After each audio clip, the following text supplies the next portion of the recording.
Hi guys, Togo here with a new video, and this video will be a short and sweet video, hopefully. We're going to talk about the meta currently in 3v3 and in 2v2, and also about a bit about the RBG meta. But we're going to make a tier list for 3v3 this Saturday, so 3 days from now, 2 days from now, depending on your region.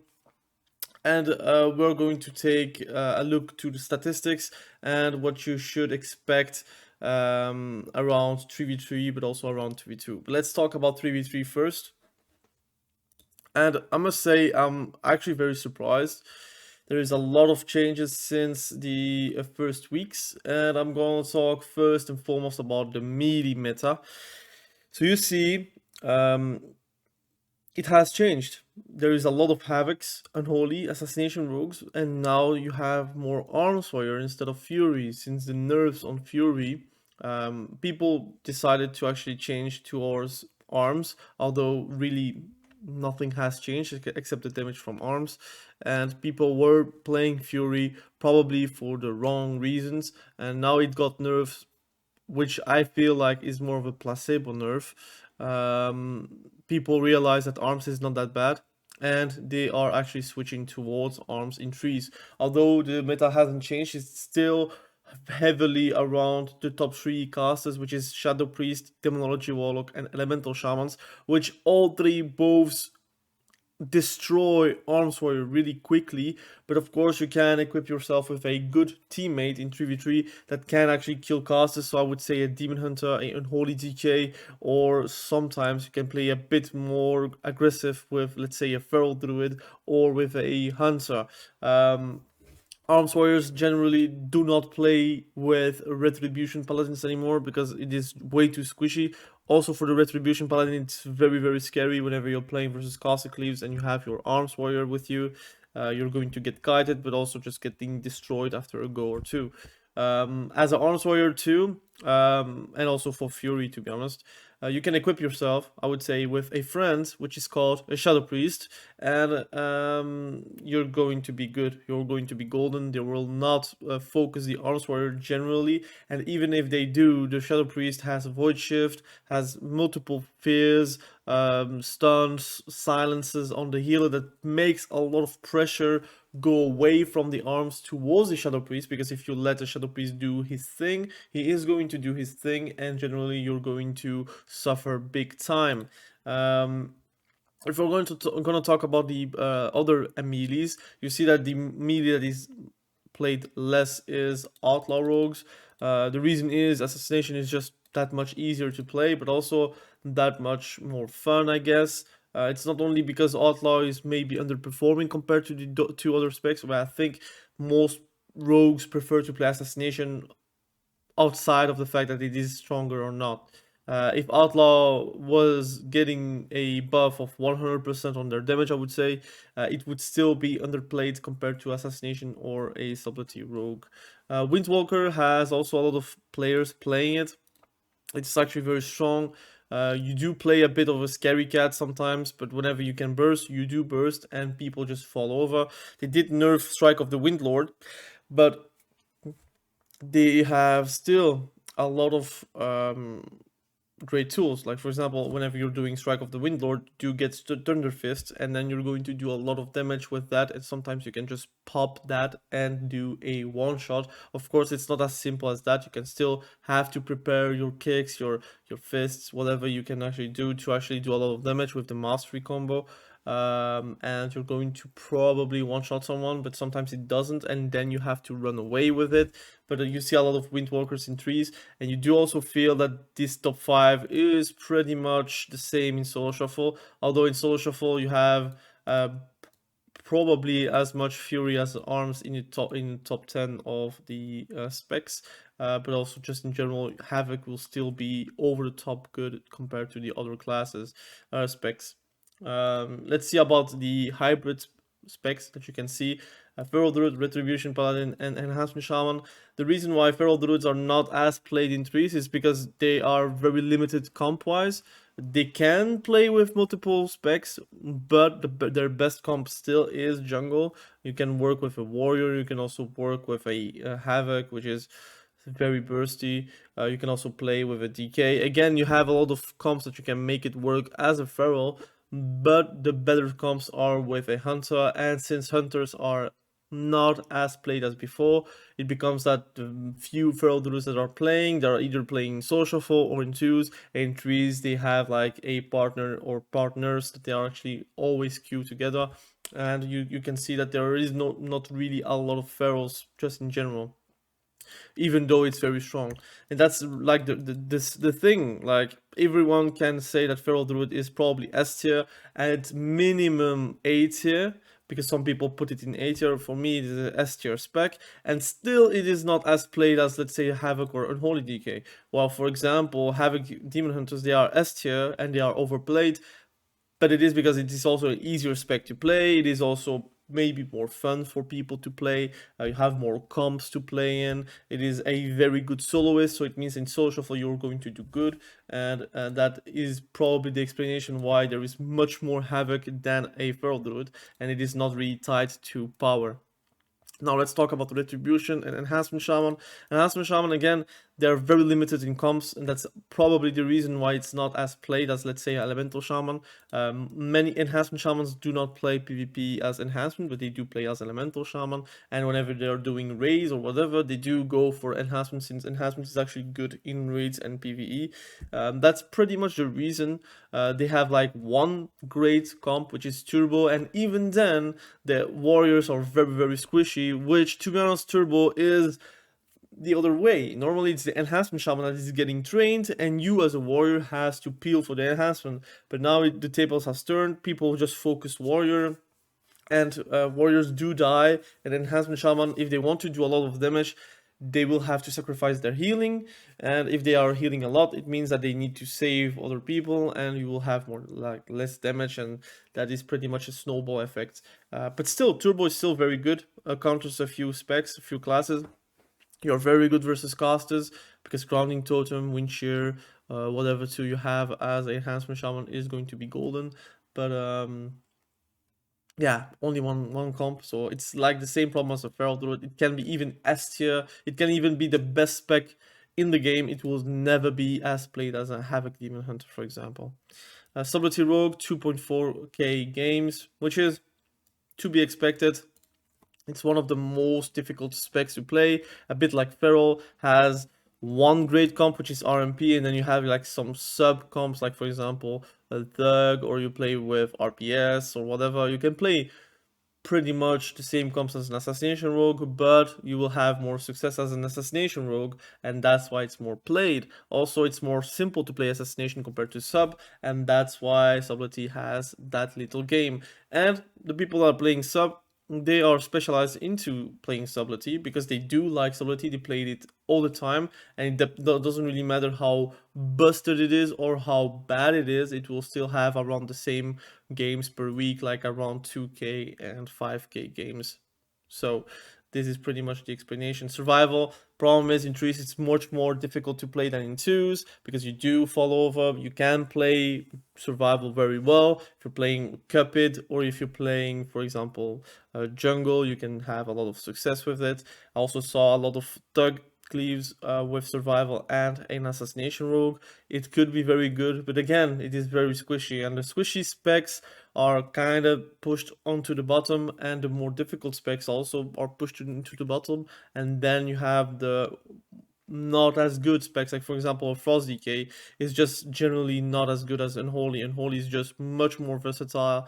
You're not very stuck into one CD rotation where you're going to kill someone. In Holy DK, they have huge pressure at all times of the game, while Feroz DK is more spiky, and then it goes back to down to the middle of the short, and then it's going to spike again. But it's very hard, or at least it's very easy to stop a Frost DK. And just in general, I think people prefer to play Unholy. It's maybe more fun for them. I always preferred Frost, but I mean, I'm not everyone. Outlaw Rogues, again, did already talk about that. Now let's talk about ranged real quick. I'm going to talk about the outliers, really, because normally recasters are always going to be less played than melees, but the big outlier is actually Shadow Priest. Shadow Priest has the most games played in trees, which is mind-numbing because it never really happens as a caster. Normally, even when destruction warlocks are busted, even when fire mages are busted, even when other specs are busted, they are never as much played as, let's say, this Shadow Priest spec. It's even more played than Demonology. It's like times 2.5 more played than a Demonology, which is actually insane.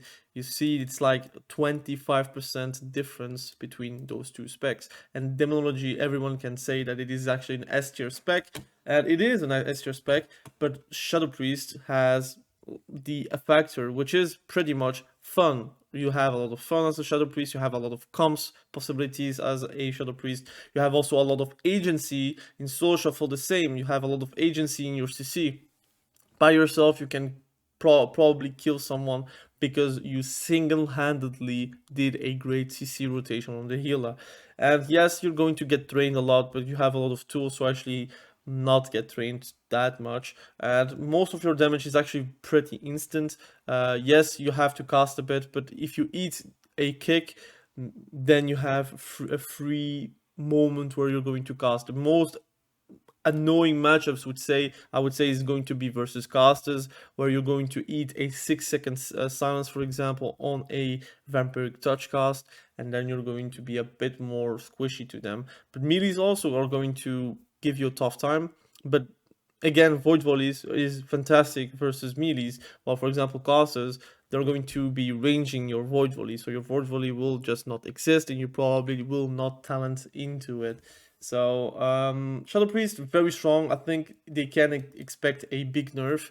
I don't think it is something that is going to be well received by the community. I think it's better to have casters around the same level as a Shadow Priest. But the problem is with the current game, the current meta game, a lot of casters a lot of specs cannot deal with casters, and that's a general thing. You have again a arms warrior, which is very hard for them to actually survive. Retribution Paladin, the same.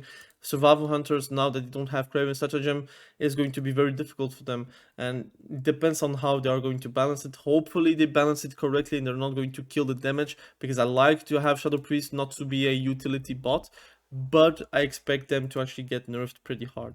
Demonology Warlock still S tier and played the most out of the Warlocks. Elemental Shaman is actually very, very strong, especially in trees where you can choose your allies. If you can choose Caster Cleaves, again, you're going to have a great time. If you're playing with a melee, again, you could have still a great time depending on the comps you're facing. But I think Elemental Shamans are very good and they could expect a nerf. Arcane is the most played spec out of the mages because Arcane can replace Fire Mage in the RMP comp. They can also play Caster Cleaves. They can even play with a warrior. So there is a few possibilities that they can do as an Arcane to actually have success. But my mages are just in general not as played as the other specs. Destruction Warlock is overtaking Affliction, which is actually pretty insane. Destruction Warlock is actually very strong. I made a few videos about him. I think Affliction, the nerfs that they got, the nerfs that they did on Warlocks in general did hit the most on Destruction and Affliction, and Demonology are like, okay, I got a few nerfs, but that's it. But Destruction and Destruction and Affliction has probably got the hit a bit more than Demonology. And the thing is, this meta is more around burst and not consistent damage and dot damage, for example. So Affliction Warlocks are not going to be very popular because you want to finish the games very quickly. And as an Affliction Warlock, finishing games quickly becomes a bit harder. You have to play with a Shadow Priest or with Elemental Shaman and probably wait until a few goes until you can really kill someone. But it's annoying for the healer against you, that to heal the affliction damage, but to be honest, most of the damage is actually not very lethal, so you can see that just because of the gameplay.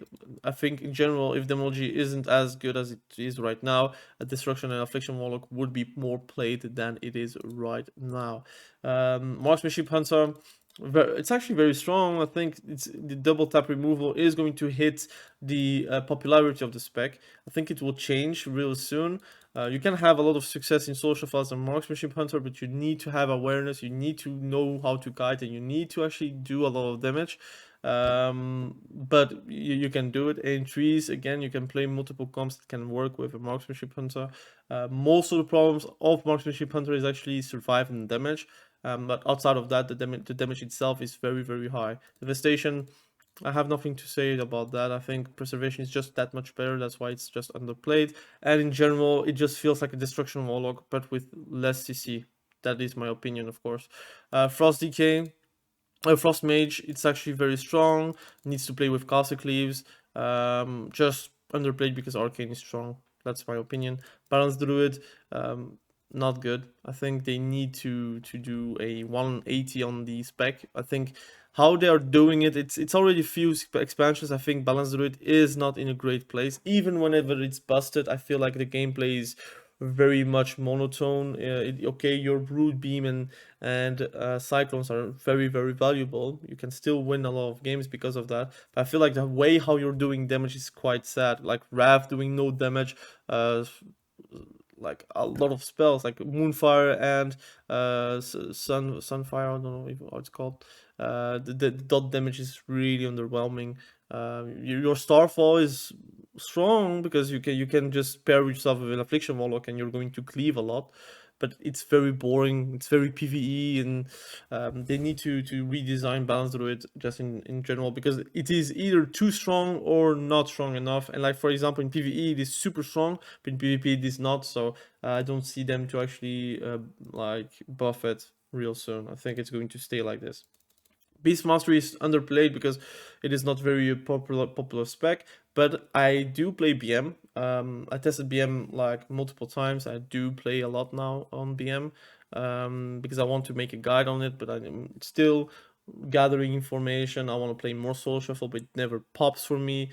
But it is a very, very strong spec. I think it's actually better than MM most of the time, in my opinion. I think MM has more burst and it's probably more fun to play because you can do a rapid fire and kill someone. But BM is very consistent, and if you're landing your third trap on the healer will not be able to recover the damage you're going to do. So I think BM is really, really strong, just underplayed. Fire mages, I think it is just because of the comparison with arcane mages that it is going to hurt their popularity, because they basically do the same. Arcane mages are going to burst in arcane surges and Touch of the Magi goes, and fire mages is pretty much the same with combust. So I think it is just because of the comparison between arcane and fire that fire doesn't really have a lot of people playing that spec. And healer wise, I'm going to be very quickly because again this video is already very long because I wanted to explain everything. Preservation evoker, more played. It is just probably one of the most fun specs to play. I do not play it because I do not like the design of the character. I don't want to play like a flying dragon that is very skinny. That's not my thing. I would have played it if it had a melee spec, but it doesn't have a melee spec.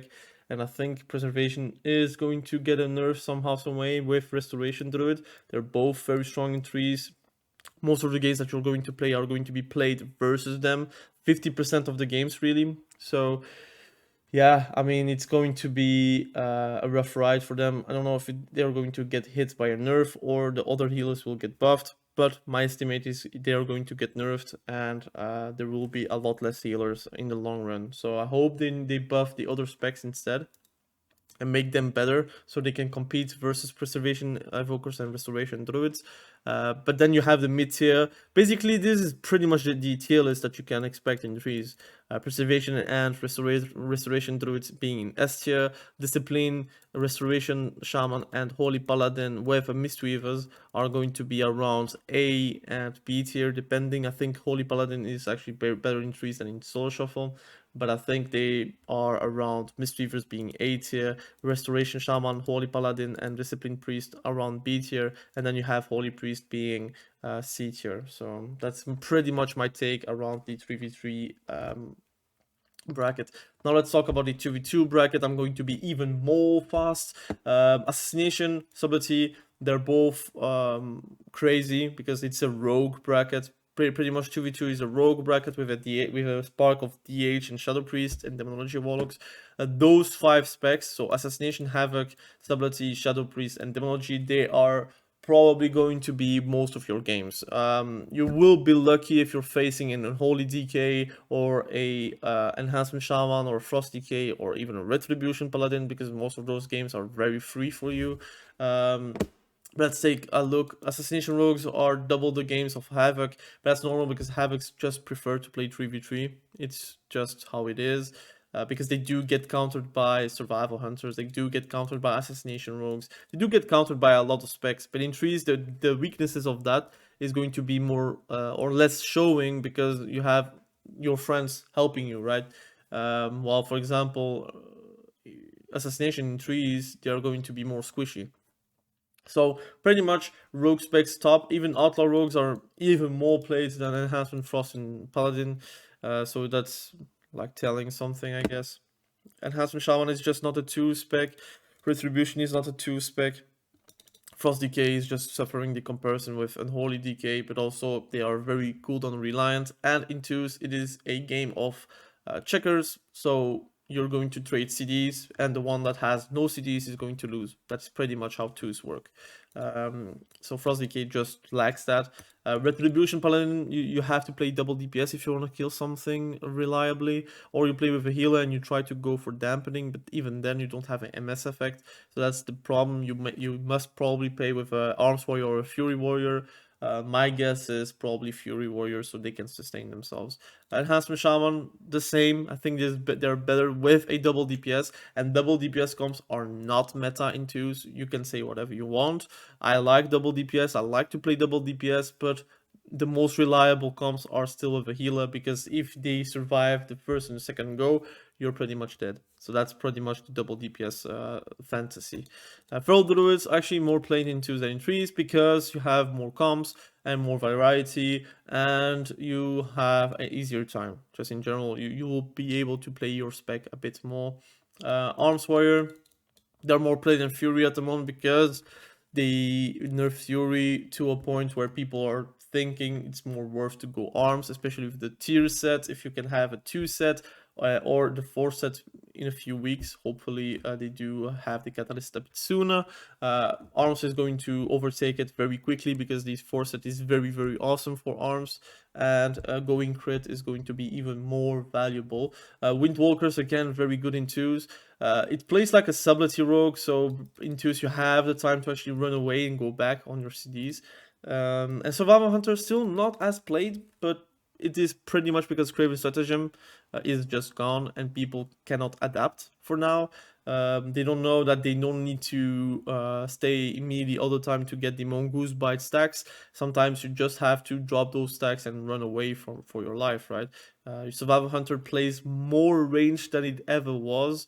To be honest, and but you can still have a lot of wins just because of your traps and have your association with a restoration druid. Ranged wise, let's talk about Shadow Priest. Again, a very big outlier. Generally, it is not the most played spec in twos, but it can play with a DPS, generally with an Affliction Warlock, or with a Demonology Warlock, or even sometimes with a Rogue, and you can also play with a healer, and it will be very dampening, but you can win if you're playing with a Psyfiend. You put the shield on the Psyfiend, and you have a lot of value because of that. Beast Mastery, they're going to be more popular in twos because it is more easy to play, and consistent damage is going to be king. Again, it is checkers. Basically, if you can win just by out-sustaining, out-CCing, out-CDing the enemy team, you're going to actually win the game. And Beast Mastery has very low CDs for power, but also very low CC. Like, for example, a Frost Trap every 30 seconds is going to net you a win after the third go, for example. Elemental Shamans, they are not as much played as in trees because it is not as popular, but still it is the most popular DPS spec in twos for Shamans. Marksmanship Hunter, you're going to have a lot of success in double DPS comps. In healers, you're going to be lining probably most of the time, but you can still have a lot of points with it. Destruction is more popular than Affliction, which is surprising to me, but you can play Destruction with a double DPS comp. Let's say Mage with a Destruction Warlock is going to be very popular, or you can play with a Shadow Priest. Again, Shadow Priest is going to be very strong. Devastation, again, not very popular. Balanced Druid, not very popular. Fire Mage and Frost Mages, Hmm. I think Frost Mages is probably not a like a DPS spec for twos. They're going to be very bad, and that is quite telling. This is pretty much a tier list that you can put out. Shadow Priest being S tier with Demonology, Beast Mastery being A tier with Elemental Shaman. Very close to A tier. Marksmanship Hunter, Destruction Warlock, Arcane Mages probably around B tier, because again your damage is very lineable. It's very annoying to actually deal with melees that are actually playing pillar humping. Affliction Warlocks with Devastation, Balance Druid probably C tier. Then you have like Fire Mage and Frost Mage being in the D tier compartment. That's pretty much the tier list that you could put in twos. I did a different tier list, to be honest. I do feel like fire is not as bad in twos because you can play with a rogue, but again, why would you play fire instead of arcane? That's pretty much my train of thought. Restoration Druid is still the top healer in twos because it has a lot of CC, it has a lot of comms, and it has a lot of damage. Actually, in twos, you have time to do damage, and I think it's one of the best specs out there. And it will eat a nerf very soon. Discipline Priest in twos, you're going to have a great time because you can actually do damage. It just feels like a double DPS comp by now, and you're going to suffer being like trained. That's the reality. But if you can do a few spells to actually do damage, you're going to do fine. Preservation Evokers, you're going to see a lot less of them because they are all in soul shuffle and trees, enjoying that multi-healing, multi-AoE healing that they have, which is quite nasty. But in twos, they do die if they have no CDs, and they're going to get switched on, which is more likely in twos than in trees. You're going to die very quickly. I think it's not a bracket for twos. It's not as bad. That's why I'm like putting Restoration Druid over Preservation and Discipline Priest like very close to it. Holy Priest is not as bad too in twos because you have Chastise and you can fear. You don't get stopped by the DPSs all around because you have someone less to worry about. But I think just in general, this priest is more played for a reason, right? It has more damage. Restoration Shaman is much better than what it suggests in representation. It just is a harder spec to play because you do get trained. But if you play with an Arms Warrior, it is one of the best comps. Restoration Shaman with an Arms Warrior, you have insane damage at all times. Your Stormkeepers is going to probably one-shot someone at one point of the game, and it is actually very strong. Mistweaver is just not as popular, but it is the fist-weaving Mistweavers that are actually very strong in twos, and you're going to feel like a double DPS comp, and I think that's the most fun thing that you can have. And Holy Paladin is the worst healer in twos because Bob doesn't do anything versus half the cost. Havoc Demon Hunter doesn't get affected by Bob. Unholy Decays doesn't get affected by Bob. Frost Decays as well. You have Subtlety Rogues, they can even go through Bobs with their shadow damage. Assassination, they get nerfed, they get like, again, cucked, I would say, by the Holy Paladin. But luckily, they don't see a lot of Holy Paladins, so... And all the casters are going to have a lot of good times versus Holy Paladins. So that's pretty much the 2v2 comparison. Let's talk briefly about RBGs. You don't see tanks, but I wanna show you guys if I can. I think I can't. The most played specs basically is going to tell you which ones are going to be more popular, and basically Guardian Druids are going to be very popular, but also Vengeance Demon Hunters. So since that they did nerf the Sleeper Legendary from Shadowlands, and all the nerfs that they got from the previous patches, I think Vengeance Demon Hunter is probably one of the best tanks for RBGs. But let's talk about DPSs. Rogues are very popular because you do need one rogue per RBG. It is a necessity. Outlaw is just not played because it is not interesting. Survival Hunter is not played because the pet dies. It's the same problem as Base Mastery. Marksmanship Hunter is actually very good because you have a lot of damage, but you need to put them in the team fights and not in a defense duty or a node duty. You need to have them in the team fights to actually have a lot of damage. Feral Druids can actually be replacing a rogue, so if you don't have a rogue, you can play with a Feral Druid. They are also very good for node defending, but also they have Asha mains, so basically they can re-stealth So that can happen, and that just makes it a bit harder for the enemy to actually take the node whenever Feral Druid is there. And they can also survive very long.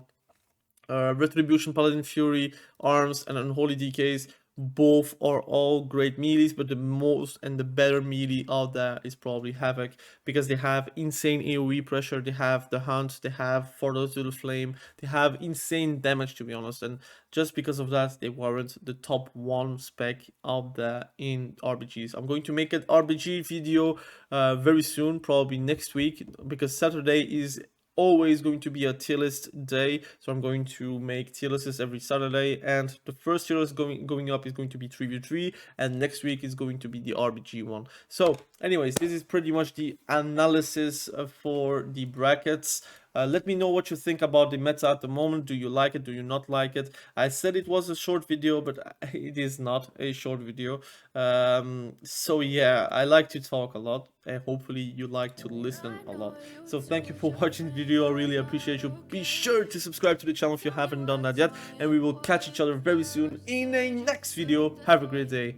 Bye. Trying to stay strong and fake a smile until I look away. But I've known you too long, it hurts to watch your blue eyes fade to gray as you fade away.